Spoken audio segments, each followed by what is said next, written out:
All right. Well, my name is Jackie Parker, and I'm a Vice President at ADVOCACY Group. I'd like to welcome you to our latest webinar, Turning Customers into Brand Spokespersons. In full transparency, this is not the first time ADVOCACY has addressed this topic in a webinar. However, leveraging customers to serve as an extension to marketing teams is even more important today as marketers, like you, strive to build credibility and complement your marketing strategies in valuable ways. In a recent small business trends survey, 85% of small business owners credited word of mouth as the main avenue for customers to find out about them. Today, I'm going to share a few insights on how you can build your marketing team with customers. In essence, how to turn customers into advocates or buyers into believers. If you have questions, submit through the chat questions function and we'll answer at the end.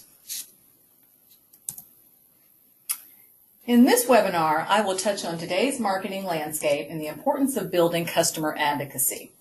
I'll also talk about one approach for measuring customer satisfaction, an important first step in helping you find customer advocates, and oftentimes a valuable step in uncovering areas for improvement. Finally, I will discuss several ways to leverage customers as champions and how to get the reluctant ones on board. Before I dive in, it's worth noting why it is so important to build a strong army of advocates. In the old days, an oft-quoted rule of thumb was that a customer who had a good experience with a brand would tell 2 friends. That's good news until you consider this statistic. According to the White House Office of Consumer Affairs, dissatisfied customers typically tell 9 to 15 other people about their experiences. This is not even factoring the role of social media, which is certainly changing the way companies and brands interact and respond to customers. Facebook, Twitter, and LinkedIn make it easier for a customer to share a positive or negative brand story with hundreds or thousands of people in a matter of seconds. Crowd culture has changed the rules of the marketing and put customers in control. Customers are empowered to speak up and take a stand against brands.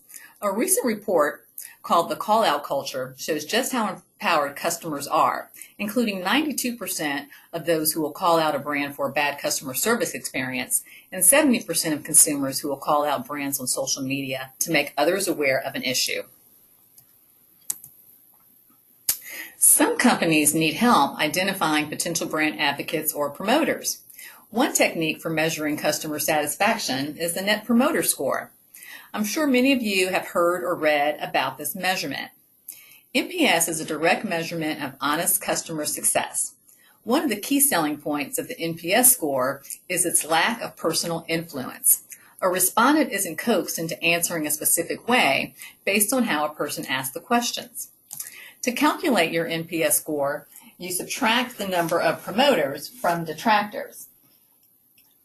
The passives are considered neutral and do not affect your NPS score. For example, if out of 100 NPS responses, 38 were promoters, 29 were passives, and 33 were detractors, the equation is 38% minus 33%, an NPS score of 5.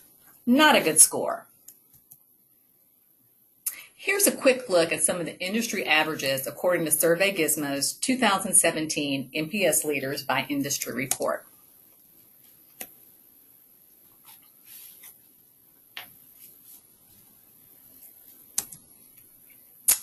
This look at some of the industry leaders provides more context. An NPS score that is positive, higher than 0, is felt to be good, and an NPS score of more than 50 is excellent.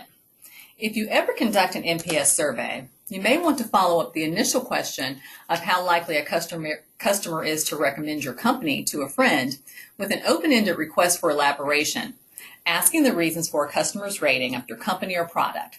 You can share these reasons with frontline customer service employees and management teams for follow-up action. In the end, the value of promoters is clear. According to Bain Insights, B2B customers who are promoters have an average lifetime value, typically 3 to 8 times that of detractors, depending on segment and industry. Promoters stay longer with the company, buy more products, and usually cost less to serve than non-promoters. As a result, B2B loyalty leaders tend to grow 4 to 8 percentage points higher than the market's annual growth. Now that I've talked about measurement, let's speak about a few ways to leverage customers as champions. In the B2B arena, there are several ways to leverage happy customers in your marketing efforts.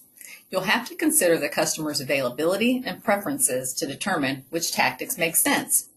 However, once they understand your team is doing all the heavy lifting, they are often eager to jump on board. Webinars remain an important vehicle for reaching prospects and sharing best practices and information. A happy customer can often provide more insightful and more credible information to which the webinar audience can relate. Involving a customer also makes the webinar seem less salesy and more informational. As we become more inundated with information, it's no surprise video content marketing is still becoming more and more effective. Our customers and prospects understand the importance of video in marketing efforts. And as you see from the stats above, many are also leveraging video for their own marketing purposes. A few more stats worth noting are, after watching a video, 64% of users are more likely to buy a product online. And I have another interesting stat.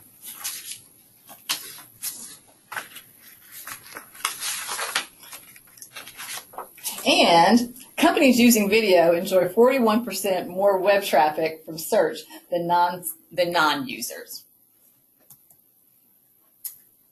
Today's marketers don't depend on press releases to generate front page coverage in a national business publication, but press releases are still relevant, especially in improving SEO. That said, there are still vertical market publications that are interested in press releases and case studies as fodder for stories. Many publications will only cover your story or product if you can show demonstrable customer results. A customer who can discuss how they benefited from your product is a more interesting and credible source than your own executives. The other upside to press releases and case studies is that they tend to require less time investment from customers than some other marketing tactics. Of course, webinars and virtual events are important, but in some markets, customers still want to connect face-to-face. With that, we find customers often relish the opportunity to speak at industry conferences. These events provide a venue for the customer to build their own thought leadership platforms and to network with their peers. We also like leveraging speaking engagements because they provide content for tweets, press releases, or topics to discuss in a LinkedIn forum.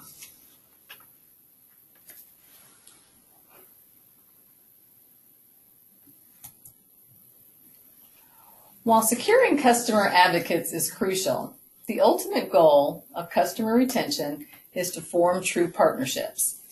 With that in mind, consider creating a customer advisory board, either for your entire company or for a specific product line or market. Advisory board members can provide real-deal insights that can enhance the customer experience, improve customer retention, and expand your marketing team with an enthusiastic bunch of advocates.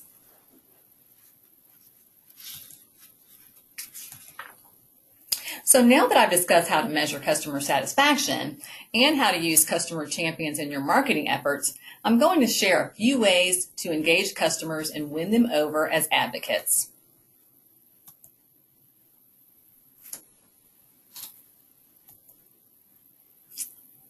There's no need to go it alone when trying to turn customers into advocates. Use influencers to help strengthen your marketing efforts and add credibility to your brand.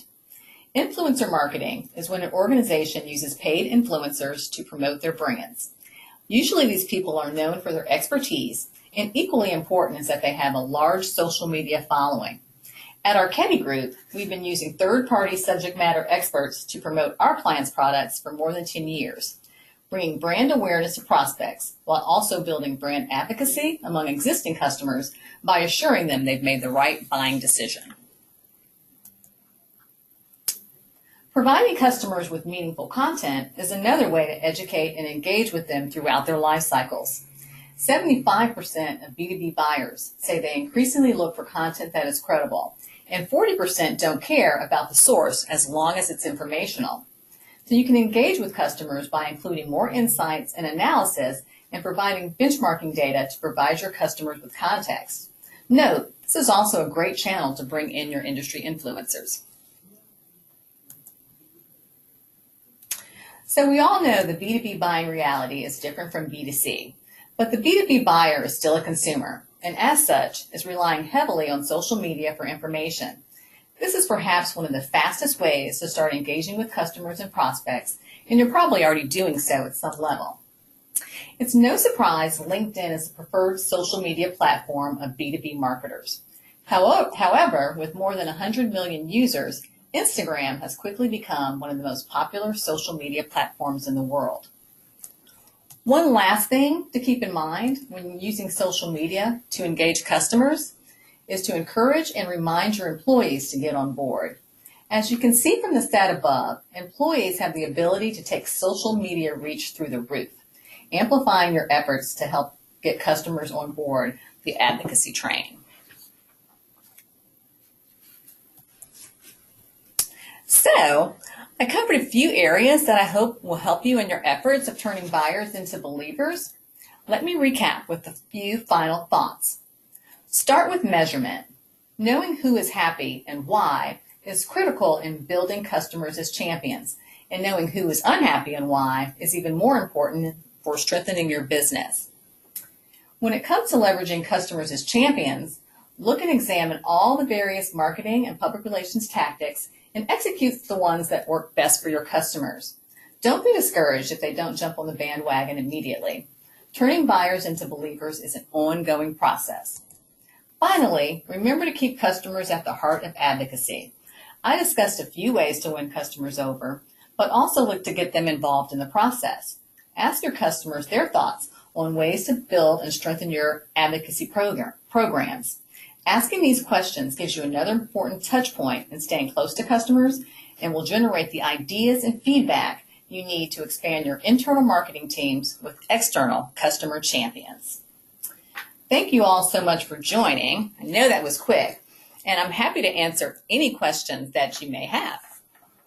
Replay will definitely be available on our website at arcadygroup.com, probably within the next week or so. If you want to listen to it again or have any additional follow-up, please feel free to reach out to me directly via email. My email address is jparker, JPARKER, @arcady.com. And I'm so glad that you listened to my webinar today, and thank you so much for your time.